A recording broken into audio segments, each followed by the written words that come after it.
दोस्तों, आप सभी का बहुत बहुत स्वागत है हमारे चैनल में। इस वीडियो के अंदर अभी हम लोग लूसेंट सामान्य ज्ञान इससे रिलेटेड जो है इम्पोर्टेंट 40 क्वेश्चन इस वीडियो में देखने वाले हैं, जो कि आपके आने वाले एग्जाम से railway, SSC GD, UP police, Bihar civil court और आने वाले सभी प्रतियोगिता परीक्षा के लिए काफ़ी इम्पोर्टेंट है।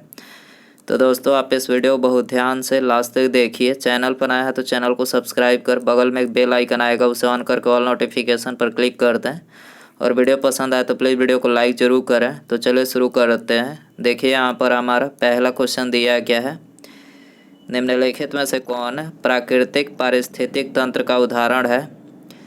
तो देखिए, करेक्ट आंसर ऑप्शन बी हो जाएगा। झील जो है ये प्राकृतिक पारिस्थितिक तंत्र का उदाहरण है।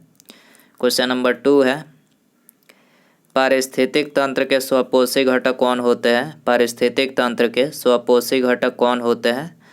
तो करेक्ट आंसर ऑप्शन सी हो जाएगा। पादप जो है ये पारिस्थितिक तंत्र के स्वपोषी घटक होते हैं। क्वेश्चन नंबर 3 है, काजू की खेती के लिए कौन सी मिट्टी सर्वाधिक उपयुक्त है। काजू की खेती के लिए कौन सी मिट्टी सर्वाधिक उपयुक्त है। तो करेक्ट आंसर ऑप्शन सी हो जाएगा, लैटराइट मिट्टी। ठीक है। इसके अलावा भारत में कितने प्रकार की मिट्टियाँ पाई जाती है। तो देखिए, भारत में जो है टोटल 8 प्रकार की मिट्टियाँ पाई जाती है, जो यहाँ पर हमने लिखे हैं। देखिए, पहला जलोढ़ मिट्टी, दूसरी काली मिट्टी, तीसरी लाल एवं पीली मिट्टी, चौथी लैटराइट मिट्टी, पाँचवीं शुष्क मृदा, छठा जो है लवण मृदा, सातवां पिटमय मृदा तथा जैव मृदा और आठवां जो है वन मृदा। ये टोटल भारत में जो 8 प्रकार की मिट्टियाँ पाई जाती है, आपको याद रखना है। क्वेश्चन नंबर 4 है, पराबैंगनी किरणें किस प्रकार के कैंसर का कारण बनती है। पराबैंगनी किरणें किस प्रकार के कैंसर का कारण बनती है। तो ये त्वचा कैंसर का कारण बनती है। ठीक है, ऑप्शन बी यहाँ पर करेक्ट हो जाएगा। क्वेश्चन नंबर 5 है, निम्नलिखित में से कौन ग्रीन हाउस गैस का उदाहरण नहीं है। कौन ग्रीन हाउस गैस का उदाहरण नहीं है। करेक्ट आंसर सी हो जाएगा। CO जो है ये ग्रीन हाउस गैस का उदाहरण नहीं है। क्वेश्चन नंबर 6 है, निम्नलिखित ऊर्जा स्रोतों में से कौन सा पर्यावरण को स्वच्छ रखने के लिए सर्वोत्तम है। कौन सा पर्यावरण को स्वच्छ रखने के लिए सर्वोत्तम है। तो करेक्ट आंसर डी हो जाएगा, सौर सेल। ठीक है, सौर सेल जो है ये पर्यावरण को स्वच्छ रखने के लिए सर्वोत्तम है। क्वेश्चन नंबर 7 है, जैव ईंधन के संबंध में कौन सा कथन सत्य नहीं है। जैव ईंधन के संबंध में कौन सा कथन सत्य नहीं है। करेक्ट आंसर ऑप्शन ए हो जाएगा, जैव ईंधन लागत प्रभावी होता है। जैव ईंधन लागत प्रभावी होता है, ये जैव ईंधन के संबंध में सत्य नहीं है। बाकी ये तीनों करेक्ट है। जैव ईंधन मक्का से भी बनता है। जैव ईंधन पारिस्थितिकी अनुकूल होता है और जैव ईंधन ऊर्जा संकट के समाधान में योगदान दे सकता है। तो यहाँ पर ये जैव ईंधन के बारे में तीनों यहाँ पर करेक्ट है। अगला क्वेश्चन है, अफ्रीका का सर्वोच्च पर्वत शिखर माउंट किलिमंजारो स्थित है। किलिमंजारो कहाँ पर स्थित है। तो देखिए, किलिमंजारो जो है तंजानिया में है। कहाँ पर है, तंजानिया। ऑप्शन डी यहाँ पर करेक्ट हो जाएगा। क्वेश्चन नंबर 9 है, भारत के किस भाग में लौटते हुए मानसून के कारण वर्षा होती है। भारत के किस भाग में लौटते हुए मानसून के कारण वर्षा होती है। तो ये होती है तमिलनाडु में। ठीक है, आंसर हो जाएगा सी। क्वेश्चन नंबर 10 है, राष्ट्रीय जल संसाधन परिषद का गठन कब किया गया था। राष्ट्रीय जल संसाधन परिषद का गठन कब किया गया था। तो ये 1983 ईस्वी में। ठीक है, 1983 ईस्वी में किया गया था। आंसर हो जाएगा सी। भारत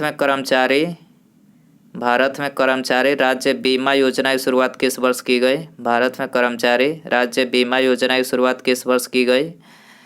तो ये 1952 में की गई। 1952 ऑप्शन बी यहाँ पर करेक्ट हो जाएगा। क्वेश्चन नंबर 12 है, दिए गए विकल्पों में किसे सेवा क्षेत्र भी कहा जाता है। तो सेवा क्षेत्र तृतीयक क्षेत्र को बोला जाता है। ठीक है, आंसर हो जाएगा सी। क्वेश्चन नंबर 13 है, वास्तविक सकल घरेलू उत्पाद को किस पर मापा जाता है। वास्तविक सकल घरेलू उत्पाद को किस पर मापा जाता है। तो ये समीकृत दाम पर। ठीक है, समीकृत सॉरी स्थिर दाम पर मापा जाता है, स्थिर दाम होगा। आंसर हो जाएगा डी। क्वेश्चन नंबर 14 है, समान कार्य के लिए समान वेतन भारतीय संविधान के निम्न में से किस में सुनिश्चित किया गया है? तो समान कार्य के लिए समान वेतन जो है किस में सुनिश्चित किया गया है? राज्य के नीति निर्देशक तत्वों में। ठीक है, आंसर हो जाएगा बी। क्वेश्चन नंबर 15 है, निम्नलिखित में से किसको अपने कर्तव्यों के पालन में भारत के राज्य क्षेत्र में सभी न्यायालयों में सुनवाई का अधिकार है? किसको है? तो ये महान्यायवादी को है। ठीक है, महान्यायवादी को अपने कर्तव्यों के पालन में भारत के राज्य क्षेत्र में सभी न्यायालयों में सुनवाई का अधिकार है, याद रखना है। क्वेश्चन नंबर 16 है, निम्नलिखित में से किस संविधान संशोधन द्वारा लोकसभा तथा विधानसभाओं की सीटों की संख्या में वर्ष 2026 तक कोई परिवर्तन नहीं करने का प्रावधान किया गया है? तो किस संविधान संशोधन के द्वारा किया गया है? तो ये 84वां संविधान संशोधन के द्वारा किया गया। लोकसभा तथा विधानसभाओं की सीटों की संख्या में 2026 तक जो है कोई परिवर्तन नहीं करने का प्रावधान है, याद रखना है। अगला क्वेश्चन है, संविधान के किस अनुच्छेद के अंतर्गत संघ की कार्यपालिका संबंधी शक्ति राष्ट्रपति में निहित है?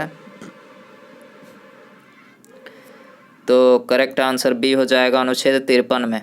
ठीक है, अनुच्छेद 53 के अंतर्गत जो है संघ की कार्यपालिका संबंधी शक्ति राष्ट्रपति में निहित है। अगला क्वेश्चन है, भारत का सबसे बड़ा शहर कौन सा है? Very important question. भारत का सबसे बड़ा शहर कौन सा है? तो ये है मुंबई। मुंबई आंसर हो जाएगा ये। भारत का सबसे चौड़ी नदी कौन सी है? भारत का सबसे चौड़ी नदी कौन सी है? तो करेक्ट आंसर ये हो जाएगा, ब्रह्मपुत्र जो है भारत की सबसे चौड़ी नदी है। एक वर्ष में कम से कम कितनी बार संसद की बैठक होना आवश्यक है? एक वर्ष में कम से कम कितनी बार संसद की बैठक होना आवश्यक है? 2 बार। 2 बार आंसर हो जाएगा बी। भारत में एक नया राज्य सृजित करने वाला विधेयक को पारित होना अनिवार्य है। भारत में एक नया राज्य सृजित करने वाला विधेयक को पारित होना अनिवार्य है। तो ये संसद में साधारण बहुमत द्वारा आंसर हो जाएगा बी। भारत में पंचायती राज व्यवस्था का शिल्पी किसे कहा जाता है? भारत में पंचायती राज व्यवस्था का शिल्पी किसे कहा जाता है? बी.आर. मेहता को। बी.आर. मेहता आंसर हो जाएगा सी। निम्नलिखित में से किस अधिनियम द्वारा अप्रत्यक्ष चुनाव प्रणाली की शुरुआत हुई? किस अधिनियम द्वारा अप्रत्यक्ष चुनाव प्रणाली की शुरुआत हुई? 1892 ईस्वी का भारत परिषद अधिनियम। 1892 ईस्वी का भारत परिषद अधिनियम द्वारा अप्रत्यक्ष चुनाव प्रणाली की शुरुआत हुई। बी आंसर हो जाएगा। दोस्तों, यदि आपको वीडियो पसंद आ रहा है तो प्लीज़ वीडियो को लाइक करें, अपने दोस्तों में शेयर कर सकते हैं। चैनल पर नया है तो चैनल को सब्सक्राइब करके बेल आइकन प्रेस करें। अगला क्वेश्चन है, लिखित संविधान की अवधारणा किस देश की देन है? लिखित संविधान की अवधारणा किस देश की देन है? फ्रांस की देन है। आंसर हो जाएगा डी। उड़ीसा में कोणार्क मंदिर का निर्माण किसने करवाया था? उड़ीसा में कोणार्क मंदिर का निर्माण किसने करवाया था? तो ये राजराज प्रथम ने करवाया था। राजराज प्रथम, ऑप्शन सी यहाँ पर करेक्ट हो जाएगा। सल्तनत काल में सबसे बड़ा साम्राज्य किसका था? सल्तनत काल में सबसे बड़ा साम्राज्य किसका था? मोहम्मद बिन तुगलक का था। आंसर हो जाएगा सी। सल्तनत काल में गैर मुसलमानों से लिया जाने वाला धार्मिक कर क्या कहलाता था? सल्तनत काल में गैर मुसलमानों से लिया जाने वाला धार्मिक कर क्या कहलाता था? तो ये जजिया कहलाता था। क्या? जजिया। आंसर हो जाएगा डी। क्वेश्चन नंबर 28 है, शाहजहाँ के शासनकाल में आए विदेशी यात्रियों पर विचार कीजिए। शाहजहाँ के शासनकाल में आए विदेशी यात्रियों पर विचार कीजिए। तो इनके काल में बारबोसा आए थे। बारबोसा आंसर केवल 4 यहाँ पर, ऑप्शन सी करेक्ट हो जाएगा। अगला क्वेश्चन है, निम्नलिखित में से किस शासक का उल्लेख है राज बेटकर यानी हाथियों का शिकारी के रूप में हाथियों के शिकारी के रूप में किया गया है? किनका उल्लेख किया गया है? देवराय द्वितीय का उल्लेख जो है राज बेटकर यानी हाथियों का शिकारी के रूप में इनका उल्लेख किया गया है। अगला क्वेश्चन है, कितने वर्ष कठिन तपस्या के बाद भगवान बुद्ध को ज्ञान की प्राप्ति हुई? 6 वर्ष की कठिन तपस्या के बाद जो है भगवान बुद्ध को ज्ञान की प्राप्ति हुई थी। महात्मा गांधी द्वारा चलाया गया प्रथम जन आंदोलन था। महात्मा गांधी द्वारा चलाया गया प्रथम जन आंदोलन कौन सा था? तो ये था असहयोग आंदोलन। असहयोग आंदोलन ऑप्शन बी करेक्ट हो जाएगा। भारत में मिट्टी बचाओ आंदोलन कहाँ से प्रारंभ हुआ? भारत में मिट्टी बचाओ आंदोलन कहाँ से प्रारंभ हुआ? महाराष्ट्र से। कहाँ से? महाराष्ट्र। आंसर हो जाएगा ऑप्शन ए। क्वेश्चन नंबर 33 है, गांव में आयोजित होने वाला भारतीय राष्ट्रीय कांग्रेस का प्रथम अधिवेशन कब हुआ? गांव में आयोजित होने वाला भारतीय राष्ट्रीय कांग्रेस का प्रथम अधिवेशन कब हुआ? 1937 ईस्वी में। 1937 ईस्वी में। आंसर हो जाएगा बी। सुभाष चंद्र बोस को देशनायक की उपाधि किसके द्वारा दिया गया? सुभाष चंद्र बोस को देशनायक की उपाधि किसके द्वारा दिया गया? रविन्द्रनाथ टैगोर के द्वारा। रविन्द्रनाथ टैगोर। आंसर हो जाएगा बी। शक्कर के मिश्रण के दौरान कौन सा यौगिक हमेशा बनता है? शक्कर के मिश्रण के दौरान कौन सा यौगिक हमेशा बनता है? तो इथाइल अल्कोहल। इथाइल अल्कोहल बनता है। ऑप्शन बी यहाँ पर करेक्ट हो जाएगा।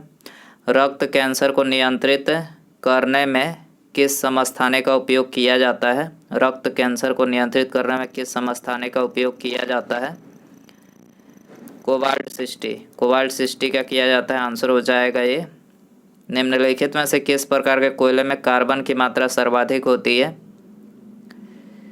करेक्ट आंसर डी हो जाएगा। एंथ्रासाइट कोयले में कार्बन की मात्रा सबसे अधिक 90% से भी ज़्यादा होती है। ठीक है। निम्नलिखित में से कौन सा रसायन रक्त कोश यानी ब्लड बैंक में मिलाकर रखा जाता है? कौन सा रसायन रखा जाता है? मैग्नीशियम नाइट्रेट और सोडियम नाइट्रेट। यहाँ पर बी और सी जो है दोनों करेक्ट हो जाएगा। मैग्नीशियम नाइट्रेट और सोडियम नाइट्रेट। अगला क्वेश्चन है, निम्नलिखित में से कौन हरित गृह गैस नहीं है? कौन हरित गृह गैस नहीं है? ऑक्सीजन नहीं है। ठीक है, ये आंसर हो जाएगा। दूरदृष्टि दोष में प्रतिबिंब कहाँ पर बनता है? दूरदृष्टि दोष में प्रतिबिंब कहाँ पर बनता है? रेटिना के पीछे बनता है। कहाँ पर? रेटिना के पीछे। आंसर हो जाएगा बी। उसके बाद यहाँ पर हमारा अगला क्वेश्चन है, इलेक्ट्रोलाइटिक सेल ऊर्जा का परिवर्तन करता है। इलेक्ट्रोलाइटिक सेल ऊर्जा का परिवर्तन करता है। तो दोस्तों ये आपके लिए होमवर्क क्वेश्चन रखते हैं। ठीक है, यदि आपको इसका आंसर पता हो तो कमेंट बॉक्स में ज़रूर बताएं, और वीडियो पसंद आया हो तो प्लीज़ वीडियो को लाइक ज़रूर करें, अपने दोस्तों में शेयर कर सकते हैं।